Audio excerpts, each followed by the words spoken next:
আমার একটা রোগ আছে ভাই, শ্বাসকষ্ট রোগ আছে।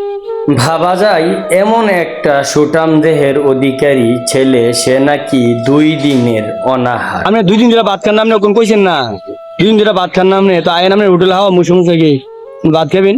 আচ্ছা আপনি বাড়ি গো ভাই আমি স্টেশন থেকে কোন স্টেশন খায় নামনে চল ভাই বস ভাই স্টেশন তো থাকেন, তবে আপনার বাড়িটা কোন নো গাড়ি নেন বাড়ি সারা চলে নামনে, আপনার গ্রামের নাম নাই।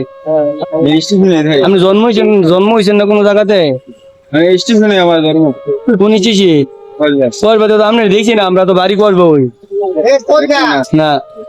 ডাইরেক্ট আমি তাকে বললাম, আপনি 2 দিন যাবত ভাত খান না, আপনি কাজ করেন না কেন? সে বলল, ভাই আমি অসুস্থ।